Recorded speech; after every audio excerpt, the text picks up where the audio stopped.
ஒரு காரியத்தை இழக்கும், ஏதோ ஒரு காரியத்தை நம்மை விட்டு அகற்றுகிறது. ஆகவேதான் பரிசுத்த ஆவியின் நிறைவை இவ்விதமாக வேதம் சொல்கிறது. 1 பேதுரு 1ஆம் அதிகாரம் 8-9 வசனங்களில் சொல்லி முடியாததும் மகிமையினால் நிறைந்ததுமான ஒரு சந்தோஷம். உண்மை உள்ள இந்த இயேசுவை, சொன்னது மாறாத இயேசுவை நான் என் உள்ளத்திலே வைத்துக் கொள்ள விரும்புகிறேன். ஐயா, அவரை கூட்டிட்டு போனேன். உன் மனசுல அவர் வரணும், என் வீட்டுக்கு வரணும், என் தொழிற்சாலைக்கு வரணும், என் கடைக்கு வரணும், என் வியாபாரத்தை ஆசீர்வதிக்கணும், வாழ்க்கை மாறணும். எனக்கு உலகத்துல ஒண்ணு வேண்டாம் ஐயா, எனக்கு அவர் இங்க இருந்தா போதும், அவரோட நான் இருந்தா போதும் என்று எத்தனை பேர் கேட்பீர்கள்? உங்களுக்காக முதலாவது ஜெபிக்கிறேன். ஐயா,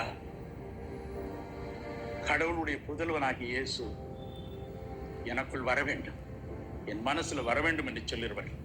தயவு செய்து எழுந்து முன்னே வருவீர்களா? இப்பொழுது நான் உங்களுக்காக முதலாவது ஜெபிக்க விரும்புகிறேன். அதன் பிறகு அற்புதங்களுக்காக நான் ஜெபிப்போம். எத்தனை பேருக்கு இயேசு வேண்டும்? காணக்கூடாத இறைவனை, அதர்சனமான தேவனை, அற்புதங்களின் நாயகனை, நமக்காய் தம் குமாரனை தத்துவம் செய்தவரை வீட்டுக்கு அழைத்து போக ஒரு தருணம், அவ்வளவுதான். பாவங்கள் தீர ஜெபிப்போமா? அருணாகர் வருவார்.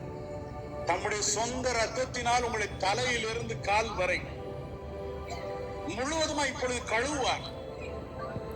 உண்மையில் அவர் நின்று கொண்டு இருக்கிறார். இப்பொழுது உங்கள் கண்களை அவர் திறப்பார். அவரை நீங்கள் பார்க்கலாம். நம் ரத்தம் தோய்ந்த உடையோடு வருவார். உங்களை கழுவ, உங்களை சுத்திகரிக்க நான் ஜெபிப்பேன். அன்புள்ள இயேசு சுவாமி, பாவ மன்னிப்பிற்காய், பரிசுத்த வாழ்க்கைக்காய் முன்னே வந்திருக்கிற ஒவ்வொருடைய கண்களை திறந்தருளும். இப்பொழுது திறவும் ஆண்டவரே, திறவும், திறவும், திறவும் இயேசு சுவாமி, திறவும். உம்மை பிரத்யட்சமாக பார்க்கட்டும். உடைய உடைந்து போன உடலை, நொறுங்கி போன உடலை, காயப்பட்ட உடலை பார்க்கட்டும். முழுமொழி சூடியவுடைய முகத்தை பார்க்கட்டும். வீங்கி போய் இருக்கும் முகத்தை பார்க்கட்டும். ரத்தத்தினால் நீர் அவளை கழுவதை பார்க்கட்டும் சுவாமி. கழுவும், கழுவும், ஒவ்வொரு வாழ்க்கையும் கழுவும். உச்சன் தலையிலிருந்து உள்ளங்கால் வரை கழுவும். மக்களை சுத்திகரிப்பதற்காய் ஸ்தோத்திரம், கழுவுவதற்காய் ஸ்தோத்திரம். சுவாமி, நீர் எனக்கு கொடுத்த அதிகாரத்தின்படி புது பிள்ளைகளை கட்டி வைத்திருக்கிற சகல விதமான கெட்ட பழக்க வழக்கங்களையும் வானத்திலும் பூமியிலும் மேலான இயேசுவின் நாமத்தில் சபிக்கிறேன். எல்லா குடி பழக்கம் வெளியே வரட்டும். இப்பொழுது விடுதலை பெறட்டும்.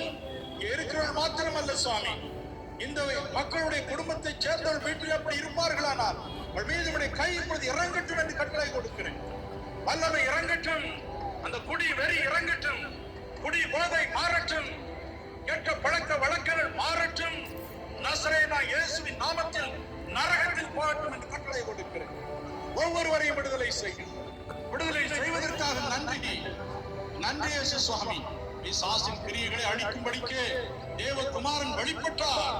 பாவம், இச்சை, சோதனை, தீமை இவளால் கட்டி வைக்கப்பட்டிருக்கிற ஒவ்வொருவரையும் இன்று இரவு இயேசு கிறிஸ்துவின் நாமத்தில் பிதாவே நான் விடுதலை செய்கிறேன்.